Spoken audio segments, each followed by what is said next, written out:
good evening, or good morning, depending on where you're watching us. My name's Pam Morass. I'm President of the International Union of Psychological Science, and I'm delighted to introduce this International Union of Psychological Science webinar for new authors, Get Publishing. The International Union of Psychological Science, or IUPsyS, is psychology's global voice. Our mission is to serve humanity and science through the integration of psychological science into solutions to global problems. We're not bound by borders or boundaries, and we have formal international links, including with the International Science Council, the World Health Organization, and the United Nations. Our members are national members, members who represent different countries and really encompass over 2 million psychologists. This webinar is called Get Publishing. It's for new authors, and it's led by an esteemed panel of our editor-in-chief and associate editors of the International Journal of Psychology, which is the journal of the International Union of Psychological Science and the only generic journal for psychology of an international level. The webinar will include practical advice from starting drafting to submitting a paper to a journal for publication. Along the way, our speakers will give you hints and tips, and at the end will answer your questions. Our panel will be Professor Abby Goetz from the Institute of Child Development and Institute for Translational Research in Children's Mental Health at the University of Minnesota in the USA. And Abigail is Editor-in-Chief of the International Journal of Psychology. Our second speaker will be Professor Martin Obashankar from the Queensland University of Technology, Brisbane, Australia, who's an Associate Editor of the International Journal of Psychology. And last but not least, Professor Liqi Zhu from the Chinese Academy of Science in Beijing in the People's Republic of China, another Associate Editor, will be a speaker. So without more ado, I'd like to welcome you to this webinar. I hope you enjoy it. I hope that actually it will stir you to submit to the journal, at least this journal, any journal. And I'd like to start by then introducing Professor Abby Goetz, who will start the webinar. The webinar will be recorded and will be available on our website for those who wish to look at it again. So thank you for attending, and I hope you enjoy it. I'm certainly looking forward to it. Thank you. To the journal. First, look at the author guidelines, which will tell you quite clearly what kinds of papers we accept. We accept empirical reports, we accept brief reports, we accept reviews, and very occasionally we invite papers, or we have special issues or special sections. So first of all, go to the website of IJP, and there are two places you can find out about us. One is on the IUPsyS website, and another place is in Wiley's websites with the detailed information about the journal. The other place you can look is when I became editor back in 2016, I published a brief editorial talking about the journal's priorities in this upcoming period. And you can go into that editorial, I think it was called Editorial from the IJP Editor-in-Chief, and you can learn a little bit about the types of papers we're very interested in. But briefly, we're interested in all types of psychology papers from all around the world. We're particularly interested in topically relevant issues. So I apologize for the noise of my dog in the background. So the other thing you want to think about is impact. So impact factors are a flawed science, but they are a science nonetheless, and they relate to how often a journal is cited in your particular area. The other things that and IJP has a journal impact factor over 1, which in many areas is considered to be a good journal impact factor. In the social sciences, most impact factors range from about 0.5 to about 2 or 3 top journals in the field. There are some other factors to bear in mind. And you may be familiar with, and I'll show you on another slide, the idea of alt metrics or alternative metrics.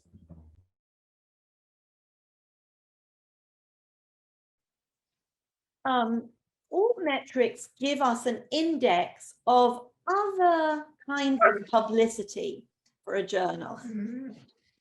And those include things like social media recognition, or how much a journal is discussed in the social media sphere. So, for example, we had an article about a year ago that was about what types of men drive fast cars. And the media loved that article, and it got many, many mentions in social media and the media.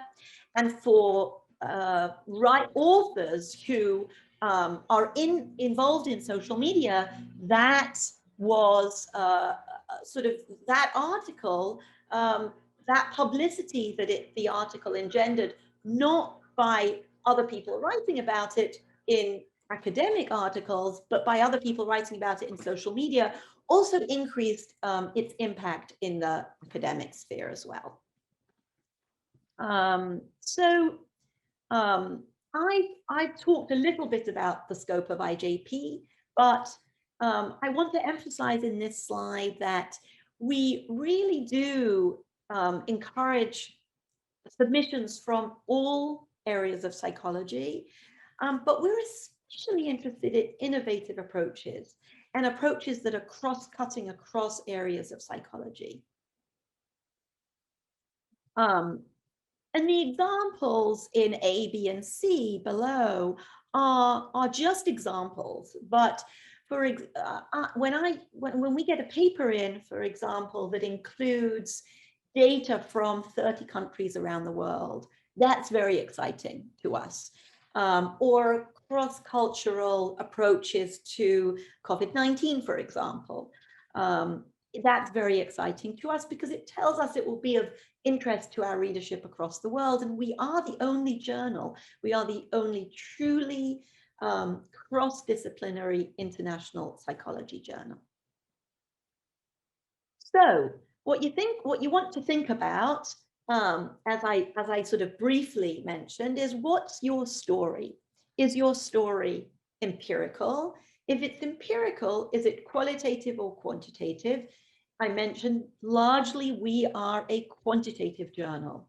That is not to say we will not publish qualitative papers, but look into the journal, do your research and see what qualitative papers we have published to get a sense of whether we will likely publish yours or not. We love to get reviews in, but reviews, as I note in my editorial and also on the website, must be systematic. So they must follow PRISMA guidelines. PRISMA stands for the Preferred Reporting of something, something, something. You can look up prismastatement.org, it's on our website, but you must approach your review in a systematic way. And we do love to publish reviews. So, so please do go ahead and think about if you have a review on a topic, cross-cutting, innovative topic in psychology, or even a review of an issue that hasn't been reviewed for a while, please do submit. If it's a conceptual or theory paper, please write to one of us first. We typically do not publish theoretical conceptual papers unless they are really truly innovative in a new area. And I don't know if you have something else, but if you have something else, go ahead and contact one of us before you submit. Think about who you want to tell your story to. That's a very important consideration in thinking about what journal you want to submit to. Are you writing to psychological colleagues? If you are, you want a psychology journal, and IJP could be a good journal for you. If you're writing, let's say a neuropsych or a neuroscience paper, neuropsych paper, and you really want only neuropsychologists to read it, when we review your paper, we're going to look and see if the general psychologist can if it would be of interest to a general psychologist. So if it's really highly subdiscipline focused, you probably want a journal in your subdiscipline, unless it's international. If it's international, then we might be a good outlet for you. And what about those in different disciplines? And then you also want to think about what type of reader you want. Is it an academic reader, a professional reader, or a lay reader? One of the lovely things about IJP as the journal of the International Union of Psychological Science is that we have, as Pam mentioned, IUPsyS represents millions of psychologists, and so your reach can be very extensive, not just for other academic researchers, but also practicing psychologists. So think about that when you're considering who to submit your paper to. So I believe, Martin, I'm turning it over to you to talk about contributions. Thank you so much, Abby. And yeah, good morning, good day, good evening to the world. Glad to be here and to contribute. Martin Obszonka, Associate Editor of IGP. And I was asked to speak a little bit about the contribution of papers that we find interesting, relevant for the journal, but maybe also in general. So of course, there is this discussion also in the literature right now. What is an interesting paper? What is an impactful paper? And yeah, an interesting paper, that can be something that we find intellectually, stimulating, interesting, new, challenging, right? So we might also even have an emotional response to that. Yeah, that's interesting.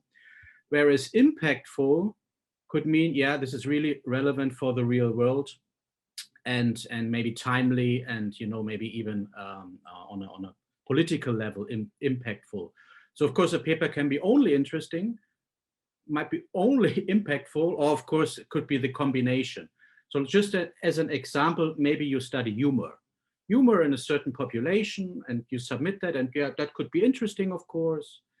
Maybe it's not super impactful, but if you would study, for example, humor as a coping strategy in times of COVID, your interesting approach paper becomes another kind of context or kind of impactful contribution. So we are basically looking for these interesting and impactful kind of sweet spot. And of course, it's also subjective, and there are also studies showing that different editors and different even generations, interpret that differently. And it is of course subjective. And as Professor Gewürz just mentioned, try to read the journal website, papers, the editorial, get an idea what the editors might find interesting and impactful. And of course, impactful has a lot to do with current trends and current discussions in the academic literature, but also in the real world. So, and then the type of contributions, and we often say papers can have different types of contributions, different, let's say, different kind of impact in the scholarly sense. So an incremental contribution, you take a well-known theory and study it with a new population, or you add a moderator, or you add a mediator. So you add to an existing kind of body of knowledge, right? And that is fine, of course, completely fine. That is very important. Science research, psychological research has this kind of successive progression, of course, very important. But what we often also say, maybe the more impactful, interesting contribution might be consensus shifting, consensus creation. And what does that mean? So maybe let's take organizational behavior in the 80s, 90s. The focus on personality was not very popular. So to predict job satisfaction, occupational choice, and so on. And then, for example, there was a very influential paper that was a meta-analysis that studied the Big Five and work-related outcomes and led to a consensus shift that personality indeed matters. One of the most cited papers in organizational psychology. So it changes, so to speak, consensus. Yeah, it challenges an existing paradigm. Consensus creation, it's a little bit different. There might be a debate. Some say it is A, some say it is B. And that kind of study that you might submit tries to maybe solve that or address that debate or contribute to that debate. So trying to, work towards a consensus creation. So these two types are particularly impactful, interesting for us, and I think for research in general in our field. Of course, we also have that kind of balance, rigor and relevance. We really value rigor, and we always evaluate papers in terms of its rigor, academic rigor. Are the methods sound? Is there kind of the language uses academic language, academic terms? Is it concise, precise? Is there a focus? Of course.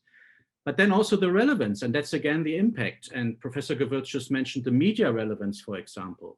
So we try to focus again on that sweet spot, that interplay. We want to have rigor and relevance, and they are not exclusive, entities, but they should overlap.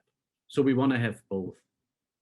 And what I often write in my editorial decisions, like for a revise and resubmit, for example, try to connect your paper, introduction, discussion to ongoing debates in the literature.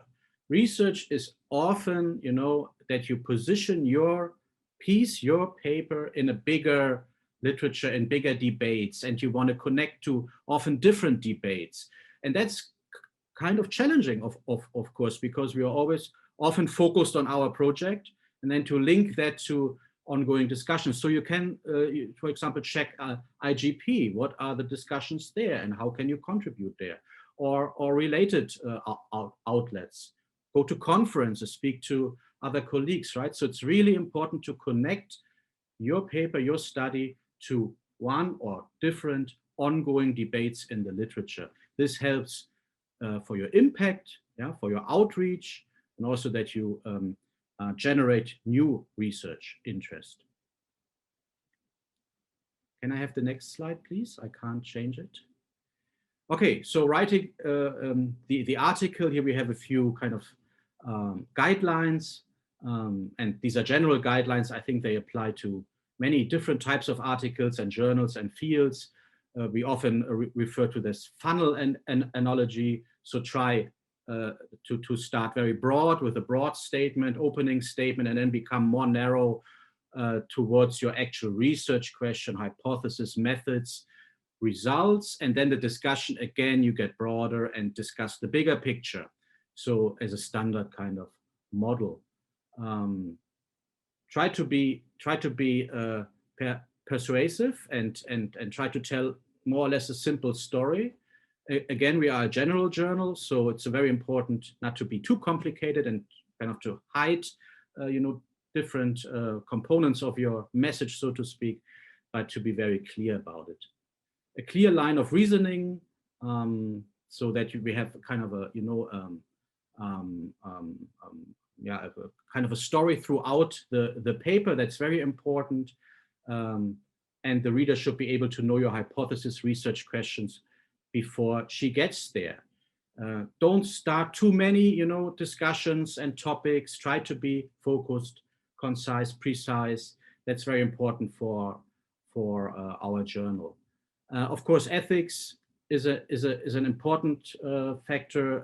Research that involves human subjects and similarly sensitive nature of data. So we really care about this. Don't kind of submit project reports, but really focus on, on your research question, on your hypothesis, and that you present data that answers this. We don't want a research report that tries to publish all data generated in a project, all data, that came out of a survey. We can understand that, but it's really about focus and, speaking to your research question and hypothesis, and using the best method possible, maybe the single best method possible, to test these hypotheses and to come to a conclusion. In the discussion, discuss what you propose to hypothesize. So again, go back to your initial research question hypothesis.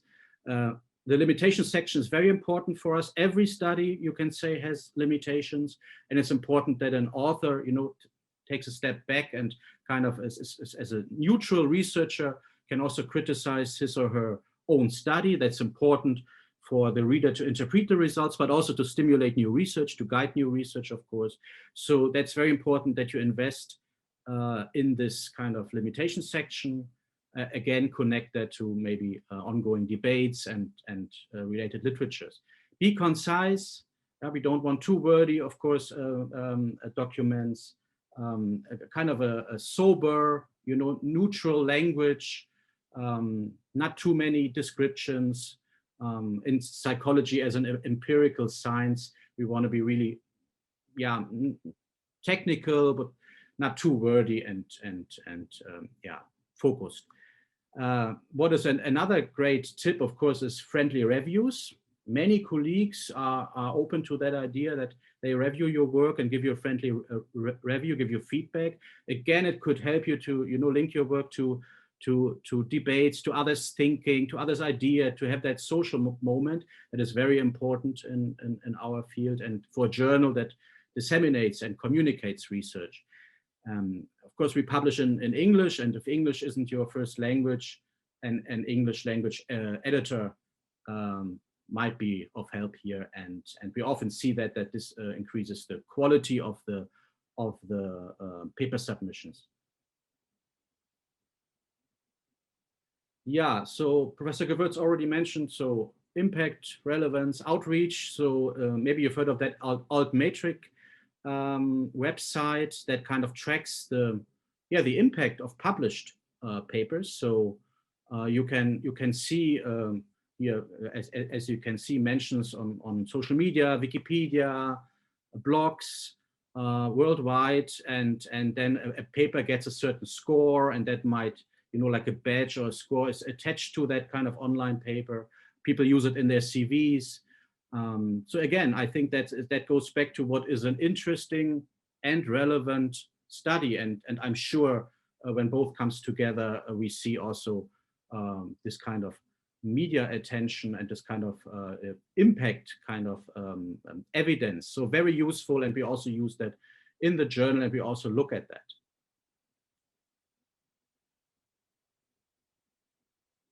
And then I would say over to Liki. Thank you, Martin. Liki, are you? Yes. Hi, everyone. Good morning, good afternoon, good evening to the audience in different time zone.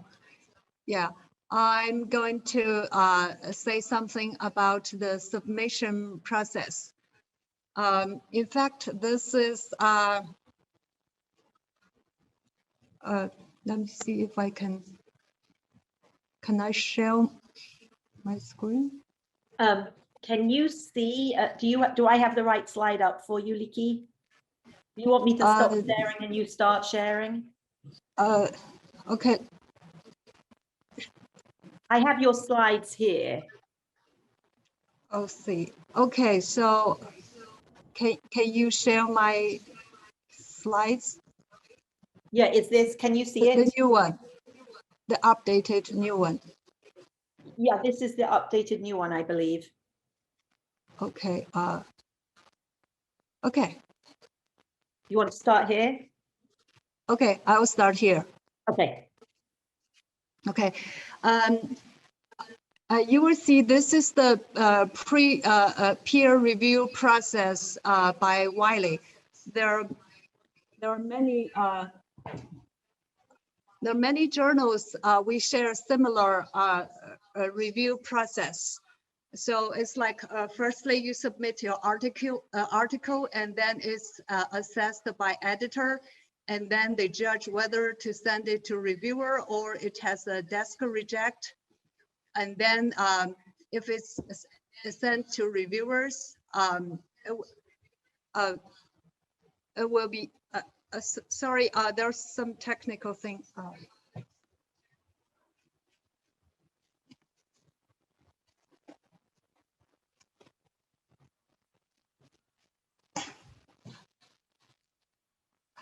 Okay.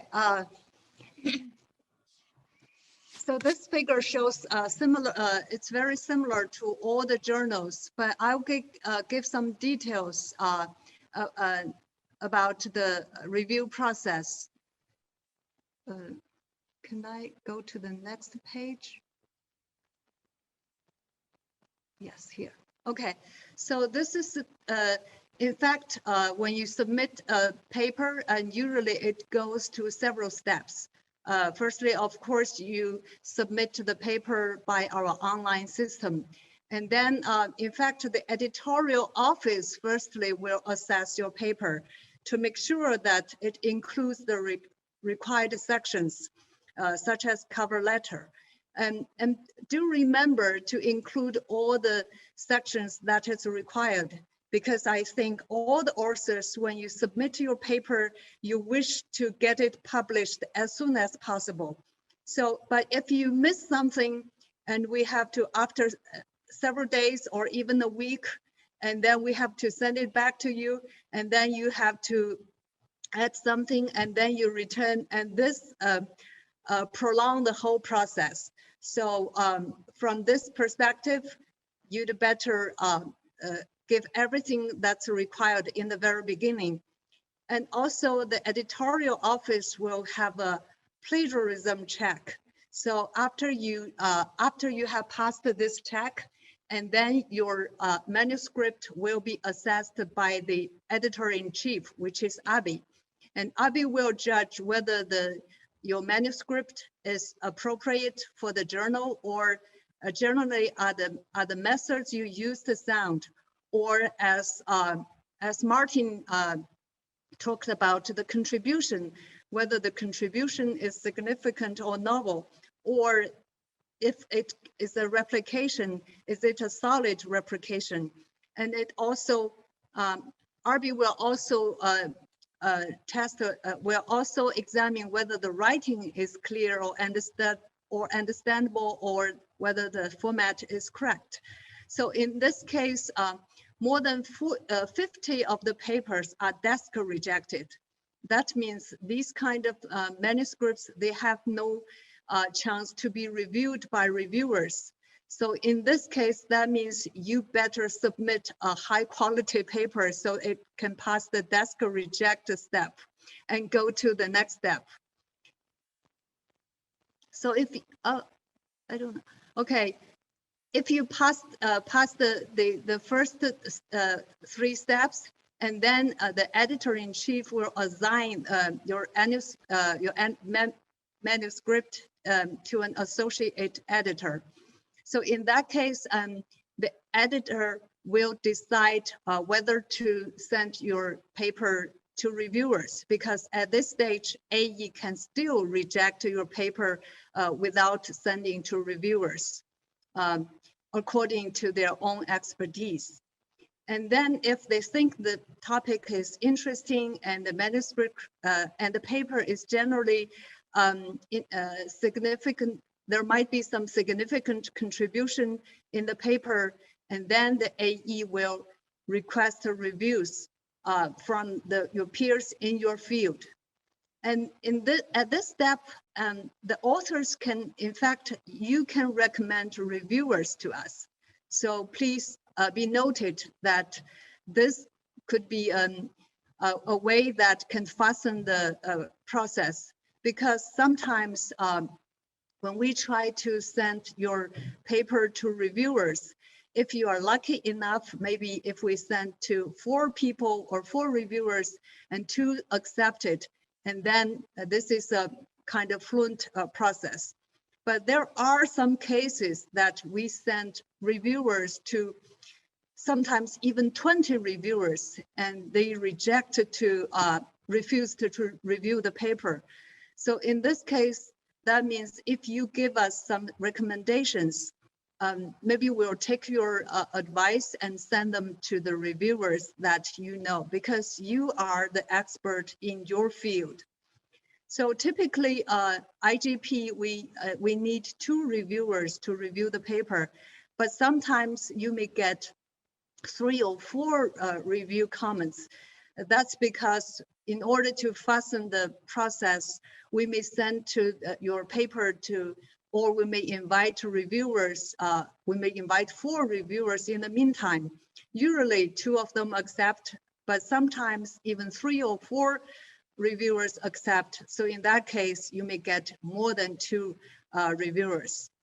And after the editor received the comments from reviewers, and then the AE will evaluate the reviews and make a decision based on their recommendations. And then they will send you a letter and tell you their decision. And so here I'd like to mention something. Some people may wonder if your language, your native language is not English. If you are written, if your paper is written in, say, so-called bad English, will we reject it immediately?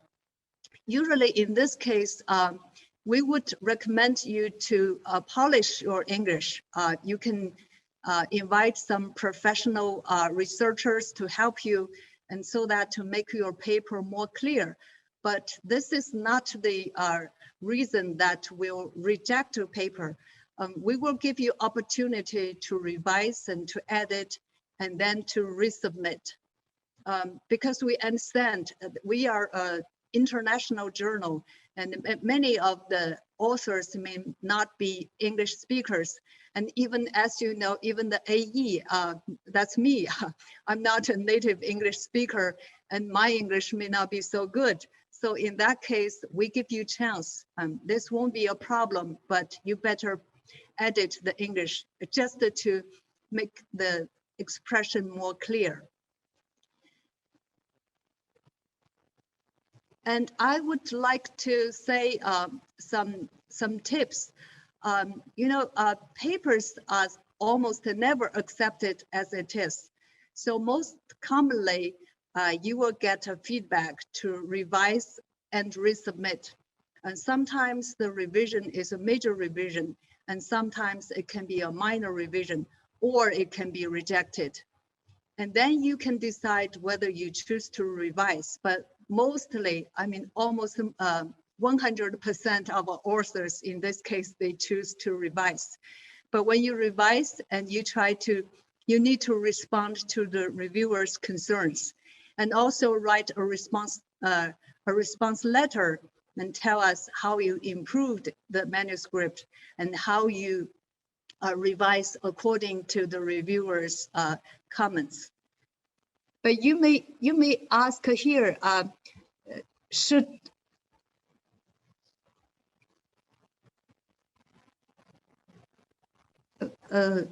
it's not working. Can I go to the next page?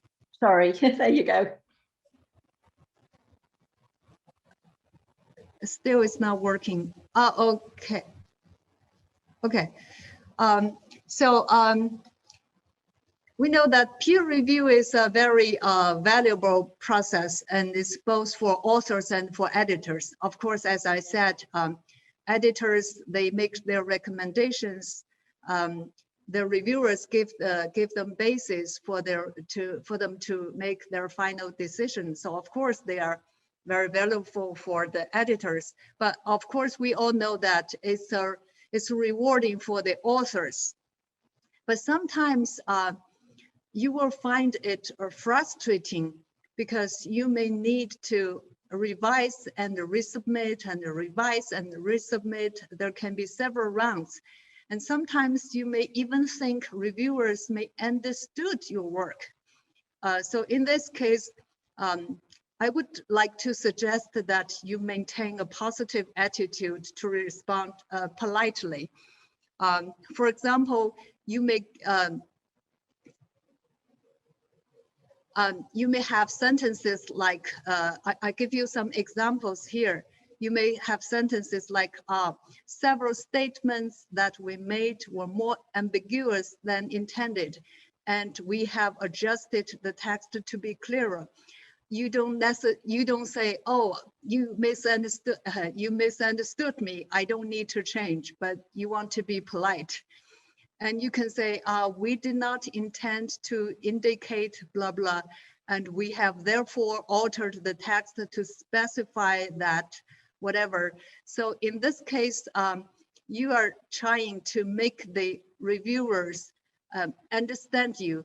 So because reviewers, they tend to think it's not them, they don't understand you, it's that you didn't make them, make yourself understood. So always try to respond in a polite way and maybe to change the expression to make the reviewers understand your arguments. And then next page.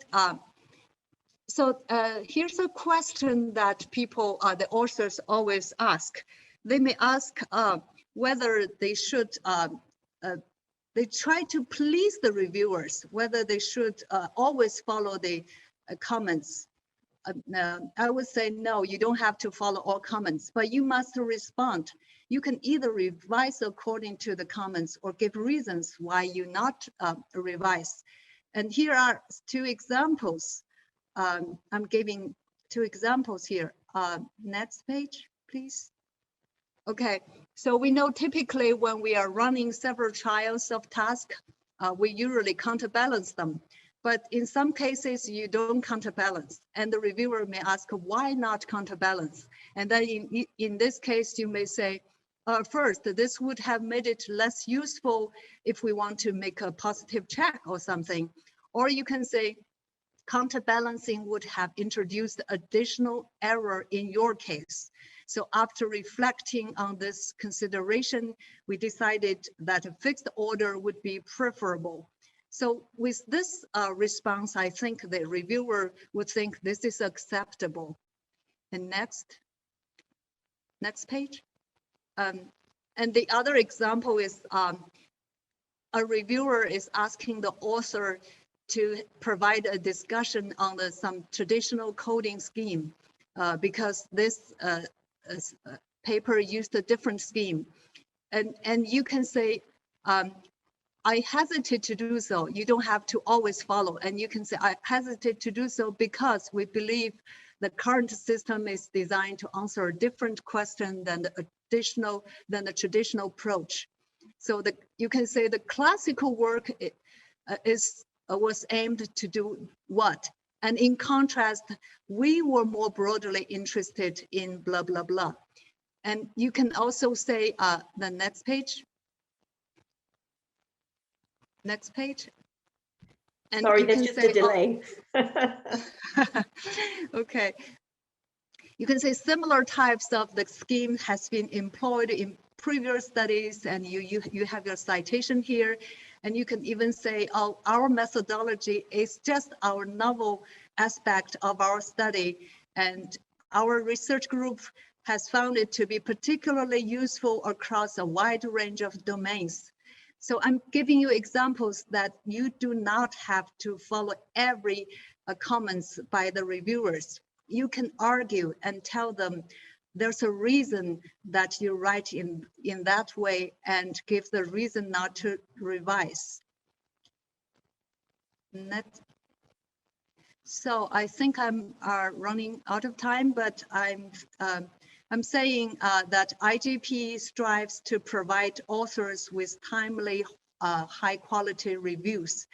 And we are expecting thorough, thoughtful, and timely reviews. But nevertheless, you have to be patient sometimes because it may take several months for you to get a receipt from our editors. And in this case, you may contact with your AE about the status of your submission because even though the system automatically send reminders to our reviewers, but we can also write to the reviewer personally to fasten the speed. So yes, I'm giving the to Abby. Yes, throwing the ball back to me. Thank you so much, Liki. So hopefully you have a good overview now of publishing in general and submissions to IJP in particular. And I just wanted, before we move to questions and answers, I just wanted to say that at IJP, we're very proud that we have a program called our Early Career Reviewer Program. We only do this program every 2 or 3 years. And the program provides an opportunity for early career individuals to get experience doing reviews with a mentor. It's really aimed at people in countries that are under-resourced, where you might be an early career person without really strong mentorship. So maybe senior people in your university or institution have not published extensively, and so can't give you mentorship in writing and reviewing. And the opportunity is to be given reviews. So you are asked to review articles from IJP that have been submitted to IJP, but you receive mentorship. So your mentor also gets a copy of the article. So we would assign you a mentor, or you can pick a mentor if in a different institution, different country. We would assign you a mentor otherwise, and the mentor would also receive a copy of the article. And so you would do your review together with the mentor, or the mentor would see your review when it's submitted and provide feedback. And I think it's really good experience. So watch out for a new notice about our early career mentored reviewer opportunity. It'll come out probably in the next 3 or 4 months. Once an early career reviewer has done a certain number of successful reviews, we offer them the opportunity to join the IJP editorial board. So that's the opportunity. So I really want to thank you for being involved, but don't leave yet, because we have some really wonderful questions. And what I'll do is I'm going to go through the questions and answer them, or send them over to my colleagues to address. And so the first question that we received is a very important one. How likely are we to reject a paper due to language-related problems? And Vicky said, listen, if it's a good paper, we're not going to reject it outright because of language-related problems, and that's very important to note. If you have a really good paper, we won't reject it outright. However, as editor-in-chief, I'm the person who first sees all papers. I have to say, I cannot send out a paper for peer review if the English language is not understandable. So in cases, rare cases, where I see that the bones or the science of a paper is really good, but the English is not good, I will send it back to the author to have an English language review. I will not send your paper out for peer review if the English language is not at a stage where I feel reviewers will be able to read it, because it's not fair to you, the author, because the reviewers will get tied up with the language. So please make sure that the English language is at a good standard before you submit it the first time. That's very, very, very important. And Wiley does have an English language editing service. It does cost money. You know, if you don't have resources in your university or close by, or colleagues who are English language proficient, that's something that you might consider. There are lots of other questions. I'm going to try and get to as many as possible. One question was about the similarity index. So I just want to reassure you that you don't need to check your own similarity index.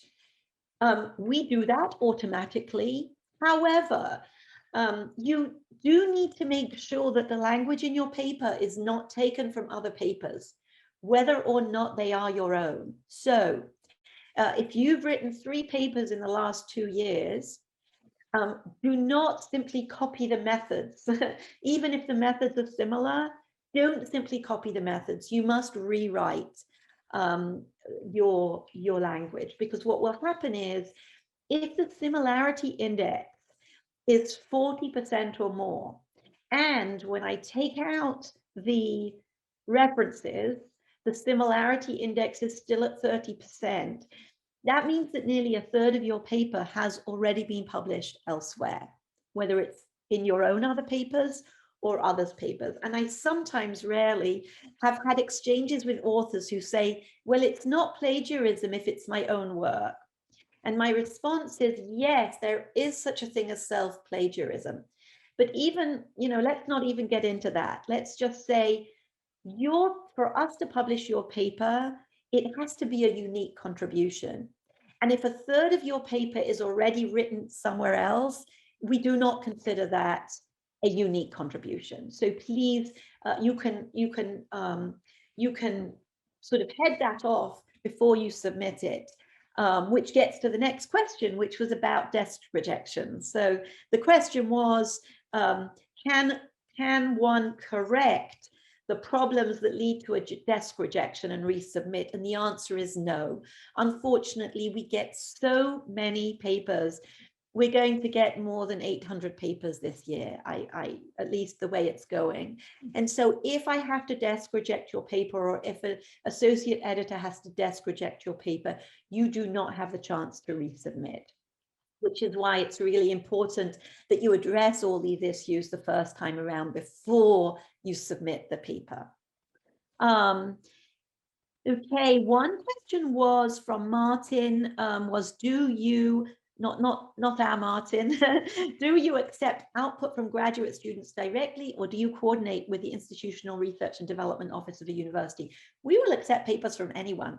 I will tell you that I got an inquiry from a high school student in the United Kingdom who wanted to submit her paper to us. It was not appropriate. It was a wonderful paper, but not for us.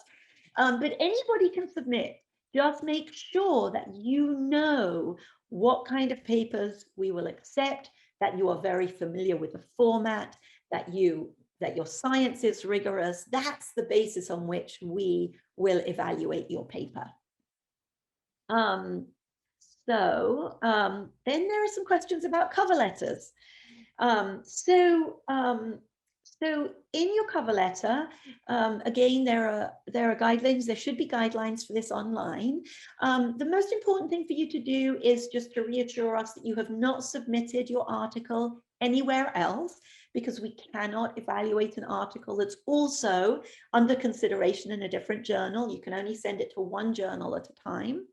And that everybody is in agreement, all the authors are in agreement. There are another couple of things that need to go into the cover letter, but you can see those online in the instructions. And when you resubmit, so if say Martin or Liki review, or I review, handle your paper, and the reviewers say it's a good paper, it needs strengthening, and so our decision is revise and resubmit. When you resubmit your article, you do not need to provide us both a cover letter and a response letter. They can be combined into one. So one letter that says, thank you for the reviews. And Liki, I think, did a wonderful job of sort of talking about how to frame your response letter. And here are our responses to the reviews. And it's really important just to emphasize some of the points that Liki made, that you go step by step. What I do as an author when I submit a paper, or when my graduate students submit a paper, is we literally copy all the reviews into a document, and point by point, we respond to each reviewer's comment. That way, as a reviewer, I can see what I said and what how you changed the paper in response to my concerns or comments.